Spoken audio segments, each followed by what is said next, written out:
ചെമ്പനിപ്പൂ സീരിയലിന്റെ വരാനിരിക്കുന്ന episode review വിശേഷങ്ങളിലേക്ക് എല്ലാവർക്കും സ്വാഗതം. കഴിഞ്ഞ എപ്പിസോഡിൽ നമ്മൾ അവസാനിപ്പിച്ചിട്ടുണ്ടായിരുന്നത് വർഷ പ്രശ്നങ്ങളെല്ലാം മറന്നിട്ട് തിരികെ വന്നല്ലോ. പക്ഷെ വീണ്ടും ശ്രുതിയാണെന്നുണ്ടെങ്കിൽ അതെല്ലാം ഓർമ്മിപ്പിച്ച് പ്രശ്നം ഉണ്ടാക്കാൻ വേണ്ടി ശ്രമിക്കുന്നുണ്ട് കേട്ടോ. ആ വേള ശ്രുതിയുടെ കയ്യിൽ വെച്ചാൽ മതി എന്ന് വർഷ മറുപടിയും കൊടുക്കുന്നുണ്ട്. ആ എപ്പിസോഡിന്റെ വിശേഷങ്ങൾ കേൾക്കാത്തവർ ആരെങ്കിലും ഉണ്ടെന്നുണ്ടെങ്കിൽ ലിങ്ക് ഞാൻ ഐക്കാട്ടിലും അതുപോലെ പിൻ കമന്റായിട്ടും കൊടുത്തേക്കാം കേട്ടോ. രേവതി രാവിലെ തന്നെ പൂ ഫ്രിഡ്ജിൽ നിന്ന് എടുത്തിട്ട് പോവാണ് കേട്ടോ. അപ്പോഴേക്കും അത് കണ്ട് ചന്ദ്രമതിയാണെന്നുണ്ടെങ്കിൽ നീ ഒരു കാര്യം ചെയ്തേക്ക്, അതിലുള്ള പച്ചക്കറികളെല്ലാം എടുത്ത് പുറത്തിട്ടിട്ട് നിന്റെ പൂ മാത്രം എടുത്ത് ഉള്ളിൽ വെച്ചേക്ക്. അമ്മ പൂ വാടി പോവാതിരിക്കാൻ വേണ്ടിയിട്ടല്ലേ ഫ്രിഡ്ജിൽ വെച്ചിരിക്കുന്നത്. നീ കാരണം ഈ വീടാണ് വാടി പോകുന്നതെന്നുള്ള കാര്യം പറയുമ്പോ അങ്ങനെയാണെന്നുണ്ടെങ്കിൽ അമ്മ ഒരു കാര്യം ചെയ്തേക്ക്, ഇടയ്ക്കിടയ്ക്ക് കുറച്ച് വെള്ളം തളിച്ചു വിട്ടേക്ക്. വന്നുവെന്ന് നിന്റെ നാക്കിന് നീളം ഇച്ചിരി കൂടുന്നുണ്ട്. തുടർന്ന് രേവതി മറുപടി ഒന്നും പറയുന്നില്ല കേട്ടോ. നേരെ പോകുന്ന സമയത്ത് എങ്ങോട്ടാടി പോകുന്നതെന്നുള്ള കാര്യം ചോദിച്ചിട്ട് നിർത്തുവാണേ. 2-3 സ്ഥലത്ത് പൂ കൊടുക്കാനുണ്ട്, അത് പോയി കൊടുത്തിട്ട് വരാ എന്ന് പറയാണേ. പിന്നെ ഈ വീട്ടിലുള്ള ജോലികളൊക്കെ പിന്നെ ആരാ നോക്കുക? ഇത് കേൾക്കുമ്പോ രേവതി ഇങ്ങനെ നോക്കുന്നുണ്ടേ. നിന്റെ നോട്ടം കണ്ടാ വിചാരിക്കല്ലോ എന്താടി നീ ജോലി ചെയ്യില്ലേ എന്നുള്ള രീതിയിൽ. ഞാൻ എന്തിനാ അമ്മ അങ്ങനെയൊക്കെ ചിന്തിക്കുന്നത്? അമ്മ ഞാൻ എല്ലാം ഉണ്ടാക്കി വെച്ചിട്ടാണ് പോകുന്നത്. ഭക്ഷണവും കറിയും എല്ലാം ഉണ്ടാക്കി വെച്ചിട്ടുണ്ട്. അമ്മയ്ക്ക് വിശക്കുന്നുണ്ടെന്നുണ്ടെങ്കിൽ എടുത്ത് കഴിച്ചോളൂ, അച്ഛനും കൊടുത്തേക്ക്, ഞാനിപ്പോ വരാ എന്ന് പറഞ്ഞിട്ട് രേവതി അവിടുന്ന് പോവാണേ. എന്തോ ചെറിയ പിള്ളേരെടുത്ത് പറഞ്ഞിട്ട് പോകുന്ന പോലെ അവള് പോകുന്നത് കണ്ടില്ലേ. എല്ലാം അവള് പൈസ ഉണ്ടാക്കുന്നതിന്റെ അഹങ്കാരമാണെന്നൊക്കെ പറഞ്ഞ് നിൽക്കുവാണ് കേട്ടോ ചന്ദ്രമതി. നീ നിന്റെ പൂക്കട വെച്ചിട്ട് കുറച്ച് കൂടുതലായിട്ട് ആടുന്നുണ്ട്, നിന്നെ ഞാൻ ശരിയാക്കി തരാം എന്നൊക്കെ പറയുന്നുണ്ട്. തുടർന്ന് അങ്ങോട്ട് മഹിമയാണെങ്കിൽ ചന്ദ്രമതി എന്ന് വിളിച്ചുകൊണ്ട് വരുവാണേ. ചന്ദ്രയെന്ന് വിളിക്കുന്നത് കേൾക്കുമ്പോഴത്തേക്കും അങ്ങ് അലിഞ്ഞങ്ങ് പോകാൻ കേട്ടോ. വാ വാ വാ മഹിമേ വാ എന്ന് ഇരിക്കുന്നൊക്കെ പറഞ്ഞിട്ട് ഭയങ്കര സ്വീകരണാണേ. സുഖാണോ മഹിമ എന്നൊക്കെ ചോദിക്കുന്നുണ്ട് കേട്ടോ. ആ സുഖാണ്. അപ്പോഴേക്കും ശ്രുതിയെ വിളിക്കാണേ.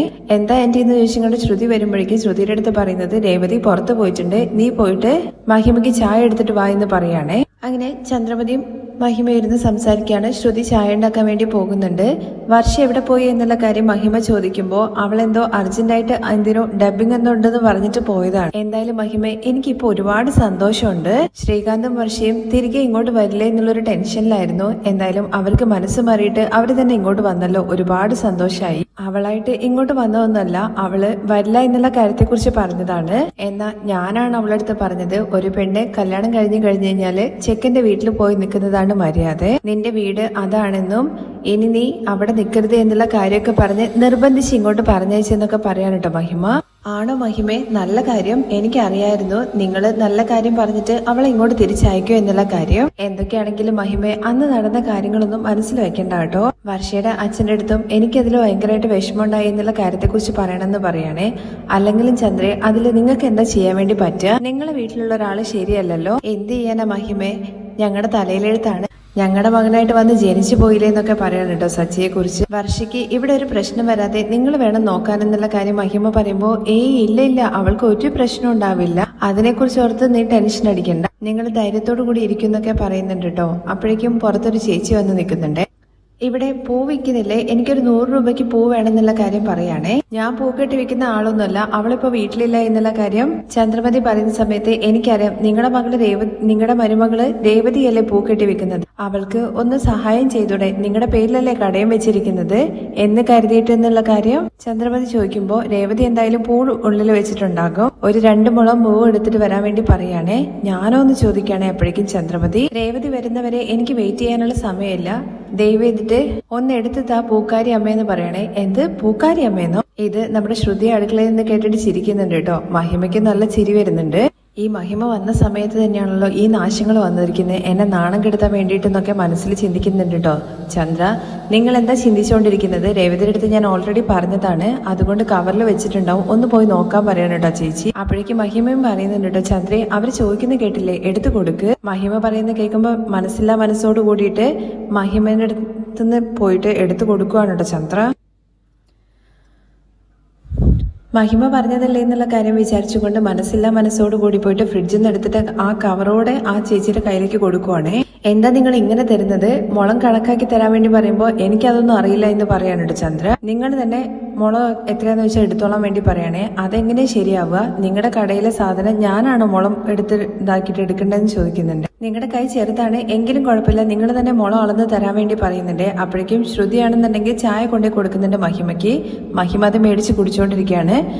ചന്ദ്രമതി ശ്രുതി ഇങ്ങോട്ട് വാ, എന്നിട്ട് ഇത് മുളൊന്ന് അളന്നിട്ട് കൊടുക്കാൻ വേണ്ടി പറയുന്നുണ്ട്. അയ്യോ ആന്റി, എനിക്കതൊന്നും അറിയില്ല, ആന്റി തന്നെ കൊടുത്തേക്ക്. അപ്പോഴേക്കും ആ ചേച്ചി പറയുന്നുണ്ട്, പെട്ടെന്നൊന്നും ആക്കി തരൂ, എനിക്ക് വേറെ പണിയുണ്ട്, പോണോ. അപ്പോഴേക്കും മഹിമ അവിടുന്ന് പറയുന്നുണ്ട് കേട്ടോ, ചന്ദ്രേ പൂ മുള അളന്നിട്ട് കൊടുക്ക്, പൂ വ്യാപാരമാകുമ്പോ അങ്ങനെയാണ് ചെയ്യേണ്ടത്. അങ്ങനെ ചന്ദ്രമതി പൂ എടുത്തിട്ട് കയ്യിൽ ഇങ്ങനെ മുളകൊക്കെ അളക്കുന്നുണ്ട് കേട്ടോ. അത് കഴിയുമ്പോഴേക്കും മഹിമ വീണ്ടും ചന്ദ്രമതിയെ എരിപിരി കയറ്റുന്ന രീതിയിൽ പറയാണ് കേട്ടോ ചെയ്യുന്നത്.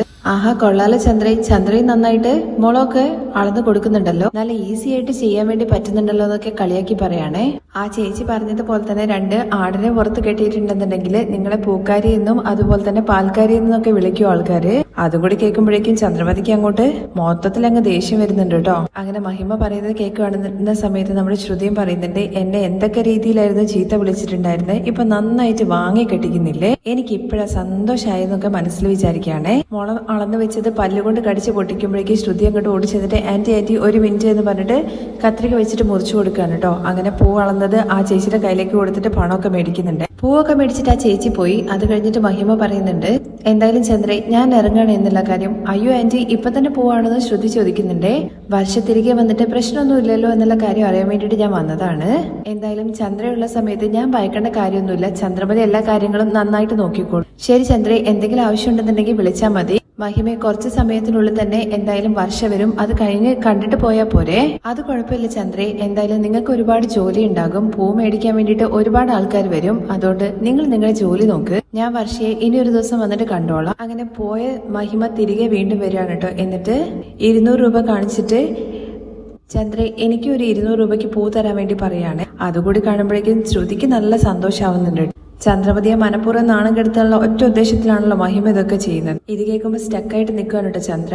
വൈകിട്ട് വീട്ടിൽ ചെറിയൊരു പൂജയുണ്ട്, എന്തായാലും പുറത്തുനിന്ന് പൂ മേടിക്കണമെന്ന് വിചാരിച്ചതാണ്. ആർക്കെങ്കിലും പണം കൊടുക്കുന്നതിനേക്കാൾ നല്ലത് നിങ്ങൾക്കൊരു വ്യാപാരമാവുമല്ലോ. ഈ വ്യാപാരവും ഞാനും തമ്മിൽ ഒരു ബന്ധവും ഇല്ലാന്ന് ചന്ദ്രമതി പറയുമ്പോ അത് ആ സ്ത്രീ പറഞ്ഞല്ലോ, രേവതിക്ക് ഒരു കൈത്താങ്ങായിട്ട് നിന്നാ പോരെ, നിങ്ങൾക്ക് ഒരേ വീട്ടിലുള്ളതല്ലേ. പണം വാങ്ങിയിട്ട് പൂത്താ ചന്ദ്രേ. ആ കവറിലുള്ള പൂ മൊത്തം കൊടുക്കുന്ന സമയത്ത് അയ്യോ എനിക്ക് 200 രൂപയ്ക്ക് മതി എന്ന് പറയുന്നുണ്ട്.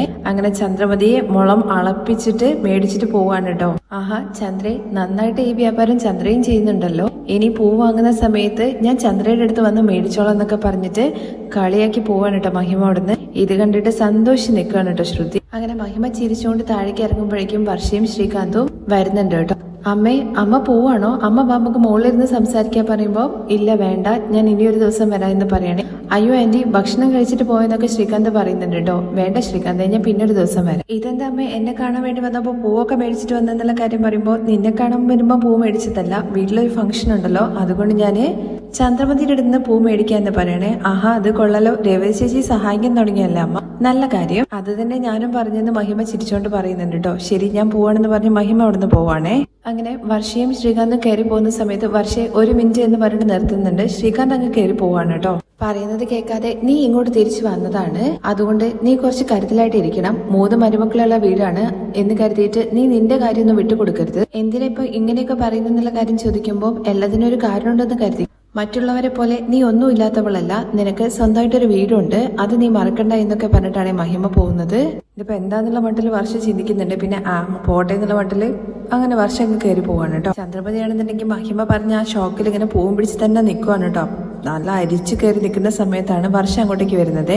എന്നിട്ട് ആന്റി രവി ചേച്ചി ഹെൽപ്പ് ചെയ്യാൻ വേണ്ടി തുടങ്ങിയ താഴെ കടയിൽ ആരുമില്ല, ആന്റി അവിടെ പോയി നിന്നോളൂ എന്ന് പറഞ്ഞിട്ട് വർഷം അങ്ങ് കയറി പോവാണ് കേട്ടോ. അതും കൂടി കേൾക്കുമ്പോഴേക്കും ചന്ദ്രമതിയുടെ കാര്യം പിന്നെ പറയണ്ടല്ലോ, പൂവൊക്കെ എടുത്തിട്ട് ഒറ്റ ഏറ് കൊടുക്കുവാണേ.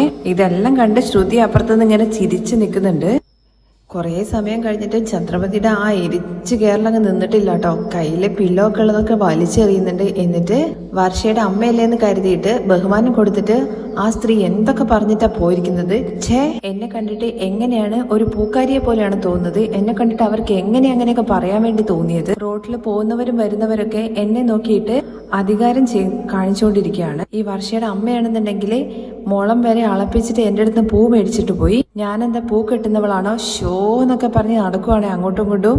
ഈ സമയം കറക്റ്റ് യൂട്ടിലൈസ് ചെയ്യുന്നുണ്ട് കേട്ടോ നമ്മുടെ ശ്രുതി. ആന്റി എന്താ പറ്റിയെന്നുള്ള കാര്യം ചോദിക്കാൻ കേട്ടോ അങ്ങോട്ട് ചെന്നിട്ട്, നടന്ന കാര്യങ്ങളെല്ലാം നീയും കണ്ടോണ്ടിരുന്നതല്ലേ, എല്ലാവരും കൂടി ചേർന്നിട്ട് എന്നെ പൂ കെട്ടുന്നവളാക്കിയിട്ട് പട്ടം തന്നിരിക്കുകയാണ്. ഈ വർഷയാണെന്നുണ്ടെങ്കിൽ എന്റെ അടുത്ത് കടയിൽ പോയിരിക്കാൻ വേണ്ടി പറയുന്നു. എന്നെ കണ്ടു കഴിഞ്ഞാൽ ഇവർക്കൊക്കെ എന്താ തോന്നുന്നത്? പറഞ്ഞു കഴിഞ്ഞതിന് ശേഷമാണ് കേട്ടോ, അല്ല വർഷ റൂമിലുണ്ടോന്ന് ചോദിക്കണേ. അതെ ആന്റി റൂമിലുണ്ട്. ഞാൻ ഒച്ചത്തിലാണോ സംസാരിച്ചത്, അവൾ കേട്ട് കാണോ എന്നുള്ള ടെൻഷനിലാണ്. ചിലപ്പോ അവള് വിട്ട് പോയാലോ എന്നുള്ള പേടിച്ചിട്ടാന്ന് പറയുമ്പോ ഇല്ല ആന്റി അത് കേൾക്കാനുള്ള സാധ്യതയില്ല എന്ന് പറയണം. ശരി ശരി, ഒരു പൂ കെട്ടുന്നവള് ഈ വീട്ടിലേക്ക് മരുമകളായിട്ട് വന്നത് എനിക്ക് ഇതുവരെ അംഗീകരിക്കാൻ വേണ്ടി പറ്റിയിട്ടില്ല. ഇപ്പൊ എന്താന്ന് വെച്ചാൽ എന്നെ പൂ കെട്ടവളെന്നുള്ള കാര്യം പറഞ്ഞിട്ട് പോകുന്നു. എനിക്കിതൊന്നും കേട്ടോണ്ട് നിൽക്കാൻ വേണ്ടി പറ്റുന്നില്ല ശ്രുതി. ആന്റിക്ക് അത് തരാൻ വേണ്ടി പറ്റില്ല എന്ന് പറഞ്ഞാൽ പോരെ എന്നുള്ള കാര്യം ചോദിക്കുമ്പോ ഞാൻ എന്ത് ചെയ്യാനാ ശ്രുതി, ആ വർഷയുടെ അമ്മയാണെന്നുണ്ടെങ്കിൽ കൊടുക്ക് പറഞ്ഞോണ്ടിരിക്കുകയാണ്. വിട്ടേക്ക് ആന്റി, ഇന്നൊരു ദിവസം മാത്രമല്ലെന്ന് ചോദിക്കുമ്പോ ഇല്ല വിടാൻ പറ്റില്ല. അങ്ങനെ ഇന്നൊരു ദിവസത്തേക്ക് വിട്ടു കഴിഞ്ഞു കഴിഞ്ഞാൽ ഇത് പിന്നെ ഒരു ശീലമായി പോകും. ഈ മഹിമ ഉണ്ടല്ലോ, പെണ്ണിനെ കാണാൻ വേണ്ടി വരിക എന്നുള്ള പേരും പറഞ്ഞിട്ട് അവരെന്റെ കയ്യിൽ നിന്ന് പൂ വാങ്ങുന്ന ഒരു ശീലാക്കും. പിന്നെ ഞാനും ഇവിടെ ഇരുന്നിട്ട് പൂ കെട്ടേണ്ടി വരും. അല്ല അപ്പൊ ആന്റിക്ക് പൂ കെട്ടാൻ അറിയാമെന്നുള്ള കാര്യം ചോദിക്കുകയാണ് ശ്രുതി. എനിക്കതൊന്നും അറിയത്തില്ല. ഈ പൂ കെട്ടുന്നതും കഥ കെട്ടുന്നതും ഒക്കെ അവളുടെ ജോലിയാണ്. അവള് കാരണമാണ് ഞാനിങ്ങനെ നാണം കെട്ട് നിൽക്കുന്നത്. പുറത്ത് കട വെച്ചിട്ടില്ലേ, ആദ്യം അതെടുത്ത് കളയണം ഇവിടുന്ന്. അതെങ്ങനെ ആന്റി പറ്റുന്നത്? ആന്റി പറഞ്ഞു കഴിഞ്ഞാൽ അവര് കേൾക്കുവോ? പിന്നെ സച്ചി അടിക്ക് വരും. അതും ശരി തന്നെയാണ്, കാരണം അവൻ വെച്ചു കൊടുത്ത കടയാണല്ലോ. നമ്മൾ എന്തെങ്കിലും പറഞ്ഞു കഴിഞ്ഞാൽ അവൻ കുതിച്ച് നമ്മുടെ മേലേക്ക് ചാടും. ഇതിന് വേറെ എന്തെങ്കിലും ഒരു വഴി ചിന്തിക്കണം. അപ്പോഴേക്കും ചന്ദ്രമതിക്ക് ഒരു ഐഡിയ തോന്നുവാണേ. ബാമ അവളാണ് ഇതിന് പറ്റിയ ആള്, അവൾ ഇതിന് കറക്റ്റ് ഒരു ഐഡിയ പറഞ്ഞു തരുന്നൊക്കെ പറഞ്ഞിട്ട് റൂമിലേക്ക് പോവാണേ. ഫോൺ എടുത്ത് വിളിക്കുന്നുണ്ട് കേട്ടോ. പക്ഷെ റിങ് ചെയ്യുമ്പോഴാണ് ചന്ദ്രമതി ആലോചിക്കുന്നത്, അയ്യോ ഈ ഐഡിയ ചോദിച്ചു കഴിഞ്ഞാൽ അവളുടെ അടുത്ത് ഇവിടെ നടന്ന കാര്യങ്ങളൊക്കെ പറയണല്ലോ, വെറുതെ എന്തിനാ അവളുടെ മുമ്പിൽ നാണം കിടുന്നത് എന്ന് പറഞ്ഞിട്ട് ഫോൺ വെക്കാൻ പോകുമ്പോഴേക്കും ആ ചന്ദ്ര എന്ന് പറഞ്ഞിട്ട് ബാമ ഫോൺ എടുക്കുവാണ്. അത് ബാമ എന്നെ നോക്കി എന്താ പറഞ്ഞെന്നുള്ള കാര്യം അറിയോ? എന്താ പറഞ്ഞെന്ന് ചോദിക്കാനോട്ടോ ബാമ. അത് ഞാൻ ഇങ്ങനെ വായ കൊണ്ട് പറയുന്നത്, നീയാണ് എന്നെ ഫോൺ ചെയ്തത്, അപ്പൊ നീ തന്നെ പറയണ്ടേ. ഇത് ആരും അറിയണ്ട, ഇത് ഞാൻ തന്നെ ആയിട്ട് അങ്ങ് പോട്ടെ. എന്നെ നോക്കിയിട്ട് അവർക്ക് എങ്ങനെ ഇങ്ങനെ പറയാൻ വേണ്ടി തോന്നിയെന്നുള്ള കാര്യങ്ങളെ കുറിച്ചാണ് കേട്ടോ പറയുന്നത്. കാര്യം എന്താന്ന് പറയുന്നില്ല. ഇത് കേൾക്കുമ്പോൾ ബാമ ചോദിക്കുന്നുണ്ട്, നീ പാതി ഉറക്കത്തിൽ എണീറ്റിട്ടാണ് എന്നെ ഫോൺ ചെയ്തത്? നീ തലയും പാലും ഇല്ലാതെ എന്തൊക്കെയോ പറഞ്ഞോണ്ടിരിക്കുന്നു. ഇല്ല മാമേ, ഇങ്ങനെ ഒരു അപമാനം എന്റെ ജീവിതത്തിൽ ഉണ്ടായിട്ടില്ല എന്ന് പറയുമ്പോ അങ്ങനെ എന്താണ് ഉണ്ടായെന്നുള്ള കാര്യം നീ പറഞ്ഞാലല്ലേ എനിക്ക് അറിയാൻ വേണ്ടി പറ്റുള്ളൂ. വേണ്ട, നിന്റെ അടുത്ത് പറഞ്ഞാൽ നീ 4 പേരുടെ അടുത്ത് പറയുന്നുള്ള കാര്യം പറയണേ. വിഷയം പോലും പറയാതെ നീ തന്നെ മുടി പിന്നിട്ട് പൂ വെച്ചോണ്ടിരിക്കുന്നു. പൂവെന്ന് കേൾക്കുമ്പോഴേക്ക് ചന്ദ്രമതിക്ക് ഭ്രാന്തളകുമല്ലോ. നീ എന്തിനാ ഇപ്പൊ പൂവിനെ കുറിച്ച് സംസാരിക്കുന്നത്? അത് കാരണമാണ് ഇപ്പൊ എല്ലാം. ചന്ദ്ര നിനക്ക് എന്താ പറ്റിയത്? നീ എന്തൊക്കെയാ ഈ പറയുന്നത്? ഒന്നുമില്ല ബാമേ, ഞാൻ നിനക്ക് ഫോൺ ചെയ്യാൻ വേണ്ടി പാടില്ലായിരുന്നു. എനിക്ക് ബാമ എന്ന് പറയുന്ന ആരും അറിയില്ല. നീ ഫോൺ വെക്കെന്ന് പറഞ്ഞിട്ട് ചന്ദ്ര ഫോൺ വെക്കുകയാണേ. ചന്ദ്ര ഫോൺ വെച്ചതിന് ശേഷം ബാമ ചിന്തിക്കുന്നത്, ഇവളെന്താ കാര്യം പറയാതെ ഫോൺ വെച്ചത്? ഇനിയിപ്പോ ഇതിനെ കുറിച്ച് അറിഞ്ഞില്ലെങ്കിൽ എനിക്കൊരു സമാധാനം ഉണ്ടാവില്ല എന്ന് പറഞ്ഞിട്ട് ബാമ നേരെ ശ്രുതിയെ വിളിക്കാൻ കേട്ടോ. ഫോൺ എടുത്തിട്ട് ചോദിക്കുന്നുണ്ട് കേട്ടോ, ചന്ദ്രയ്ക്ക് എന്താ പ്രശ്നം? അവൾ എന്തൊക്കെയോ തലയും വാലും ഇല്ലാതെ അത് പറഞ്ഞു ഇത് പറഞ്ഞു എന്നൊക്കെ പറയുന്നുണ്ടല്ലോ, എന്താ കാര്യം എന്നുള്ള കാര്യം ചോദിക്കുകയാണെ. അങ്ങനെ മഹിമ വന്നിട്ട് സംസാരിച്ചുകൊണ്ടിരിക്കുന്ന സമയത്ത് രേവതിയുടെ അടുത്ത് പൂ മേടിക്കാൻ വേണ്ടിയിട്ട് ഒരാൾ വന്നു. ചന്ദ്രമതിനെ കൊണ്ട് പൂ അളന്ന് മേടിച്ചു എന്നുള്ള കാര്യങ്ങളെ കുറിച്ച് പറയണേ. അവര് വന്നിട്ട് പൂക്കാരി എന്നുള്ള കാര്യത്തെ കുറിച്ച് വിളിച്ചു എന്നൊക്കെയാണ് പറയുന്നത്. ഓ ഇതാണോ കാര്യം? ഇതിനാണോ നിന്റെ ആന്റി ഇങ്ങനെയൊക്കെ പറഞ്ഞത്? ആന്റി ഇതോടുകൂടി പോയിട്ടുണ്ടെങ്കിൽ കുഴപ്പമില്ലായിരുന്നു. വർഷയുടെ അമ്മയാണെന്നുണ്ടെങ്കിൽ പൂക്കാരി എന്ന് വിളിച്ചുകൊണ്ട് പണം കൊടുത്തിട്ട് ആന്റിയുടെ കയ്യിൽ നിന്ന് പൂ മേടിച്ചിട്ട് പോയെന്നും കൂടി പറയാണേ. ഓഹോ, അപ്പൊ അതും നടന്നോ? ആ സ്ത്രീയും അങ്ങനെയൊക്കെ സംസാരിച്ചിട്ട് പോയെന്ന് ചോദിക്കുകയാണെ ബാമ. അപ്പൊ ഇതുകൊണ്ടാണ് ചന്ദ്ര വിറയൽ പനി വന്നത് മാതിരി തുള്ളിക്കൊണ്ടിരിക്കുന്നതല്ലേ? രേവതി എപ്പോഴും താഴ്ത്തിക്കെട്ടി സംസാരിക്കും. ഇപ്പോ ഇവളെയാണെന്നുണ്ടെങ്കിൽ പൂക്കാരി എന്ന് പറഞ്ഞു. അവൾക്ക് എന്തായാലും ഉറക്കം കിട്ടില്ല. എന്തായാലും ശരി ശ്രുതി, ഞാൻ സംസാരിച്ചോളാം എന്ന് പറഞ്ഞിട്ട് ബാമ ഫോൺ വെക്കാണ്. ശരി ആന്റി എന്ന് പറഞ്ഞിട്ട് ശ്രുതി ഫോൺ വെക്കാണ് കേട്ടോ ചെയ്യുന്നത്. അപ്പോഴേക്ക് ചന്ദ്രൻ അങ്ങോട്ട് കയറി വന്നിട്ട് നീ ആരെടുത്ത് സംസാരിച്ചെന്ന് ചോദിക്കുന്നുണ്ട്. ബാമാന്റിയാണ് എന്നെ ഫോൺ ചെയ്തതെന്ന് പറയുമ്പോ അവൾ നിന്നെ ഫോൺ ചെയ്തു. നിന്റെ അടുത്ത് എന്താ ചോദിച്ചതെന്നുള്ള കാര്യം ചോദിക്കുമ്പോ ഇവിടെ നടന്നത് എന്താന്നുള്ള കാര്യം ചോദിച്ചു. നീ പറഞ്ഞോ? ഞാൻ അപമാനപ്പെട്ട എല്ലാ കാര്യത്തെ കുറിച്ചും പറഞ്ഞോ? അത് എന്താണ് നടന്നത് ഞാൻ അതാ പറഞ്ഞെന്നുള്ള കാര്യം ശ്രുതി. നീ എന്തിനാ അവളുടെ അടുത്ത് പറഞ്ഞെന്നുള്ള കാര്യം ചന്ദ്ര ചോദിക്കുമ്പോ അല്ല ആന്റി അല്ലേ പറഞ്ഞത് ബാമാന്റിയുടെ അടുത്ത് സംസാരിക്കാൻ വേണ്ടി പോവുകയാണെന്നുള്ള കാര്യം. അപ്പോ അവർക്ക് അറിയാമെന്ന് കരുതിയിട്ട് പറഞ്ഞതാണ്. അവളടുത്ത് പറയാൻ പറ്റാതെയാണ് ഞാൻ ഫോൺ വെച്ചത്. ഇപ്പൊ അവളും അറിഞ്ഞല്ലേ? അവള് എന്നെ കാണുന്ന സമയത്തൊക്കെ എന്നെ കളിയാക്കി സംസാരിക്കും. നീ എന്തിനാ ഈ പണിയൊക്കെ ചെയ്യുന്നതെന്നുള്ള കാര്യം ചോദിക്കാണ് കേട്ടോ ശ്രുതിയുടെ അടുത്ത്. സോറി ആന്റി എന്ന് പറയുന്നുണ്ട് ശ്രുതി. എങ്ങനെയെങ്കിലും അവളുടെ പൂക്കട അവിടെ നിന്ന് എടുത്ത് കളയണം. അതിനെന്താ ചെയ്യേണ്ടതെന്നുള്ള കാര്യം എനിക്ക് അറിയാത്തത്. ആന്റി എനിക്കൊരു കാര്യം തോന്നുന്നുണ്ട്. ആന്റി എന്ത് പറഞ്ഞു കഴിഞ്ഞാലും സച്ചിയും രേവതിയും കേൾക്കാൻ വേണ്ടി പോകുന്നില്ല. ആന്റിയാണ് കട അവിടെ നിന്ന് എടുത്ത് മാറ്റിയെന്നുള്ള കാര്യം പുറത്ത് ആരും അറിയാതെ ചെയ്യാം, അതിനൊരു ഐഡിയ ഉണ്ട്. എന്താ ഐഡിയ എന്നുള്ള കാര്യം ചോദിക്കുകയാണ് ചന്ദ്രമതി. രാത്രി ആരും അറിയാതെ ആ വണ്ടി എവിടെയെങ്കിലും കൊണ്ടുപോയിട്ട് തള്ളിയിട്ടാലോ എന്നുള്ള കാര്യം ചോദിക്കുകയാണ് ചന്ദ്ര. അങ്ങനെയൊക്കെ ചെയ്തു കഴിഞ്ഞാലേ പുറത്തുള്ള CCTVയിൽ കണ്ടു കഴിഞ്ഞാൽ നമ്മൾ പിടിക്കപ്പെടും. അത് ശരിയാണല്ലേ, പിന്നെ എന്ത് ചെയ്യുന്നുള്ള കാര്യം ചോദിക്കുകയാണെ ചന്ദ്ര. അന്ന് സച്ചി പെട്ടെന്ന് പോയി വണ്ടി എടുത്തോണ്ട് വന്നിട്ട് കട വെച്ച് കൊടുത്തതാണ്. ഉറപ്പായിട്ടും റൂൾസ് പ്രകാരം ഒന്നും ചെയ്തിട്ടുണ്ടാവില്ല. കോർപ്പറേഷനിൽ നിന്ന് പെർമിഷൻ ലെറ്റർ പോലും മേടിച്ചിട്ടുണ്ടാവില്ല. നമ്മള് കോർപ്പറേഷനിലേക്ക് കോൾ ചെയ്തിട്ട് കംപ്ലൈന്റ് ചെയ്ത് കഴിഞ്ഞു കഴിഞ്ഞാലുണ്ടല്ലോ, അവര് തന്നെ വന്നിട്ട് കാലിയാക്കിക്കോളും കട. അത് കേൾക്കുമ്പോൾ ചന്ദ്രമതിക്ക് ഭയങ്കര സന്തോഷമാവാണ് കേട്ടോ ചെയ്യുന്നത്. ശ്രുതിയുടെ ഐഡിയ സൂപ്പർ ആണെന്നൊക്കെ പറയുന്നുണ്ട്. ഇങ്ങനെ ചെയ്തു കഴിഞ്ഞാൽ എന്തായാലും നമ്മുടെ മേലും പഴി വരില്ല. നീ ഉടനെ തന്നെ കംപ്ലൈന്റ് കൊടുത്തേക്ക്. നാളെ നേരം വെളുക്കുന്ന സമയത്ത് ആ കട പുറത്തുണ്ടാവാൻ വേണ്ടി പാടില്ല. ശരി ആന്റി, ഞാൻ അത് നോക്കിക്കോളാം എന്ന് പറയാണേ. എന്നിട്ട് ഫോൺ എടുത്തിട്ട് പോകുന്നുണ്ട് കേട്ടോ ശ്രുതി പോയി കഴിഞ്ഞതിന് ശേഷം, എടി രേവതി, നിന്റെ കടയ്ക്ക് ഞാൻ മൊത്തത്തിൽ പൂട്ടിടാൻ വേണ്ടി പോവാണ്. അങ്ങനെ പിറ്റേ ദിവസം രാവിലെ തന്നെ കട എടുത്തോണ്ട് പോവാണ് കേട്ടോ കോർപ്പറേഷനിന്ന്. ഈ രംഗം അവര് മോളിന്ന് കാണുന്നുണ്ട് കേട്ടോ. കണ്ടില്ല ആന്റി എങ്ങനെ തൂക്കി എടുത്തോണ്ട് പോകുന്നത് എന്നുള്ള കാര്യം. ഇപ്പോഴാണ് ഒരുപാട് നാളുകൾക്ക് ശേഷം ഞാൻ ഒരുപാട് സന്തോഷിക്കുന്നതെന്നൊക്കെ ചന്ദ്ര ശ്രുതിയുടെ അടുത്ത് പറയാണ്. അത് കാണുന്നത് തന്നെ കണ്ണിനൊരു കുളിർമ തോന്നുന്നുണ്ട്. അല്ല ശ്രുതി, കുഴപ്പമില്ലല്ലോ, നീ പറഞ്ഞ പിറ്റേ ദിവസം തന്നെ വന്നിട്ട് പണി തുടങ്ങിയല്ലോ എന്നുള്ള കാര്യം ചോദിക്കുകയാണേ. എന്തായാലും ആന്റി ഹാപ്പി അല്ലേ എന്നുള്ള കാര്യം ചോദിക്കുന്നുണ്ട് ശ്രുതി. ഞാൻ ഭയങ്കര ഹാപ്പിയാണ്. ഈ രേവതി എന്നെ എങ്ങനെ അപമാനപ്പെടുത്തിയതെന്നുള്ള കാര്യം അറിയില്ലേ. ഇനിയിപ്പോ എങ്ങനെയാണ് അവള് കരയാൻ വേണ്ടി പോകുന്നത് നമുക്ക് കാണാം. അപ്പോഴേക്ക് രേവതി അങ്ങോട്ടേക്ക് ഓട്ടോറിക്ഷയിൽ വന്ന് ഇറങ്ങുന്നുണ്ട്. സാർ എന്താ ചെയ്യുന്നത് സാർ, ഇത് എന്റെ കടയെന്നുള്ള കാര്യം പറയുകയാണേ. മാറി നിൽക്ക്, ഞങ്ങൾ കോർപ്പറേഷനിൽ നിന്ന് വന്നതാണ്. പ്ലാറ്റ്ഫോമിൽ കടയിട്ട് കഴിഞ്ഞാൽ പിന്നെ ഞങ്ങൾ എന്താ ചെയ്യാ? സർ, ഞാനൊരു സൈഡിലല്ലേ കട വെച്ചിരിക്കുന്നത്, ഇത് ഞങ്ങളുടെ വീടാന്നുള്ള കാര്യം പറയുമ്പോൾ ഈ ഗേറ്റ് വരെയുള്ള നിങ്ങളുടെ വീട്, ഇതിന്റെ അപ്പുറത്തേക്ക് കോർപ്പറേഷൻ ഏരിയ ആണ്. പെട്ടെന്ന് തന്നെ എടുക്കാൻ വേണ്ടി പറയുന്നുണ്ട് അവരുടെ അടുത്ത്. സർ, ഈ കട ഇവിടെ ഉള്ളതുകൊണ്ട് നിങ്ങൾക്ക് എന്താ ആവാൻ വേണ്ടി പോകുന്നതെന്നൊക്കെ സങ്കടത്തോട് കൂടിയിട്ട് രേവതി ചോദിക്കുന്നുണ്ട്. ഈ രംഗം കണ്ടിട്ട് സന്തോഷി നിൽക്കുകയാണ് കേട്ടോ മുകളിൽ നിന്നുകൊണ്ട് ചന്ദ്രയും അതുപോലെ ശ്രുതിയും. സർ, ഇതെന്റെ ഭർത്താവ് എനിക്ക് വേണ്ടിയിട്ട് വെച്ച് തന്ന കട. ഞങ്ങള് നേരായ മാർഗത്തിലൂടെ അധ്വാനിച്ച് സമ്പാദിക്കുന്നത്. ഞങ്ങള് ഒരു തെറ്റും ചെയ്തിട്ടില്ലല്ലോ. നിങ്ങള് പ്ലാറ്റ്ഫോമില് പറയാതെയും പെർമിഷൻ എടുക്കാതെയും കട വെച്ചിരിക്കുകയാണോ? എന്താ നിങ്ങൾ നോക്കിക്കൊണ്ടിരിക്കുന്നത്? എടുത്ത് കയറ്റാൻ വേണ്ടി പറയാണ് കേട്ടോ വണ്ടിയില്. അങ്ങനെ രേവതി സമ്മതിക്കുന്നില്ല കേട്ടോ. സാർ, എടുക്കരുതെന്നൊക്കെ പറഞ്ഞിട്ട്. പക്ഷെ അപ്പോഴേക്കും ശ്രുതി പറയുന്നുണ്ട്, വാ ആന്റി നമുക്ക് താഴെ പോയിട്ട് നോക്കാം എന്നുള്ള കാര്യം. അങ്ങനെ രണ്ടുപേരും കൂടി താഴേക്ക് ഇറങ്ങി വരുന്നുണ്ട്. അതേസമയം വാക്കിംഗ് കഴിഞ്ഞിട്ട് അങ്ങോട്ടേക്ക് രവിയും വരുന്നുണ്ട്. രേവതി, എന്താ ഇവരാരൊക്കെയാന്നുള്ള കാര്യം ചോദിക്കുമ്പോ, അച്ഛൻ നോക്ക് അച്ഛൻ, നമ്മുടെ കട എടുത്തോണ്ട് പോവാണ്, പറഞ്ഞിട്ട് കേൾക്കുന്നില്ല അച്ഛനൊന്ന് പറയുന്നൊക്കെ പറയുന്നുണ്ട്. അങ്ങനെ അതിലുള്ള ആൾക്കാർ പറയുന്നുണ്ട്, സാർ ഞങ്ങൾ കോർപ്പറേഷനിൽ നിന്ന് വന്നതാണ്, പെർമിഷൻ ഇല്ലാതെ സാർ കട വെച്ചിരിക്കുന്നുള്ള കാര്യം പറയുമ്പോൾ, എന്റെ മരുമകള് സാറെ ഒരു ഓരത്തല്ലേ കട വെച്ചിരിക്കുന്നത്, നിങ്ങളുടെ ഗവൺമെന്റിന്റെ എന്തോ വലിയ 10 ഏക്കർ എടുത്ത പോലെ നിങ്ങൾ സംസാരിക്കുന്നു. ഇത് പൊതു ഇടാണെന്നുള്ള കാര്യം പറയുന്ന സമയത്ത്, ആയിക്കോട്ടെ, ഇത് വലിയ മെയിൻ റോഡൊന്നും അല്ലല്ലോ, ഈ റോഡില് നടക്കാൻ പറ്റായിക്കോ അതുപോലെ കാറ് പോവാതെ അങ്ങനെ എന്തെങ്കിലും കാര്യം ഉണ്ടെന്നുണ്ടെങ്കിൽ നിങ്ങൾ പറയുന്ന കാര്യം ന്യായമാണ്. ഇത് സൈഡിലല്ലേ ഉള്ളത്, ഇവിടെ കട വെച്ചാൽ നിങ്ങൾക്ക് എന്താ പ്രശ്നം? പെർമിഷൻ ഇല്ലാതെ കട വെച്ചതും ആദ്യത്തെ തെറ്റാണ് സർ. ഈ ഏരിയയിൽ നിന്ന് എനിക്ക് കംപ്ലൈന്റ് വന്നിട്ടുണ്ട്. കംപ്ലൈന്റ് വന്നോ എന്നുള്ള കാര്യം ചോദിക്കാണ് കേട്ടോ. കട വെച്ചത് കൊണ്ട് ഇവിടെ പൊതു ജനങ്ങൾക്ക് ഭയങ്കര ശല്യമാണെന്നാ പറയുന്നത്. അതുമാത്രമല്ല, ഈ ബാക്കിയുള്ള പൂ ഇവിടെ ഇടുന്നത് കൊണ്ട് കൊതു അങ്ങനത്തെ ഒരുപാട് ശല്യങ്ങൾ വരുന്നു എന്നുള്ള കാര്യം കംപ്ലൈന്റ് വന്നിട്ടുണ്ട്. അങ്ങനെ ഞാൻ പുറത്തൊന്നും ഇടുന്നില്ല എന്നുള്ള കാര്യം രേവതി പറയുന്നുണ്ട്. സർ, നിങ്ങൾ തന്നെ നോക്കൂ, വെളിയെ ഒരു പൂവെങ്കിലും ഉണ്ടോ എന്ന്. സാർ, എന്റെ കടയിൽ അങ്ങനെ പൂ വേസ്റ്റ് ആയിട്ടൊന്നും വരാറില്ല. ഇതുവരെ ഒരു ഇത്തിരി പൂ പോലും ഞാൻ വേസ്റ്റ് ആക്കി കളഞ്ഞിട്ടില്ല സർ. എന്റെ മരുമകൾ ഒരിക്കലും അങ്ങനെ വേസ്റ്റ് ആയിട്ടൊന്നും കളയാറൊന്നുമില്ല. നിങ്ങൾക്ക് ആരോ തെറ്റായിട്ടുള്ള കംപ്ലൈന്റ് തന്നിരിക്കുകയാണ്. അത് കേൾക്കുമ്പോൾ ചന്ദ്രമതിക്കും അതുപോലെ തന്നെ ശ്രുതിക്കും ചെറിയൊരു ടെൻഷൻ ആവുന്നുണ്ട്. തുടർന്ന് രേവതി ചോദിക്കുന്നുണ്ട്, സർ നിങ്ങൾക്ക് ആരാ കംപ്ലൈന്റ് തന്നത്? പേരൊന്നും അറിയില്ല, കംപ്ലൈന്റ് വന്നിട്ടുണ്ട്, ഞങ്ങൾ ആക്ഷൻ എടുത്തേ പറ്റുള്ളൂ.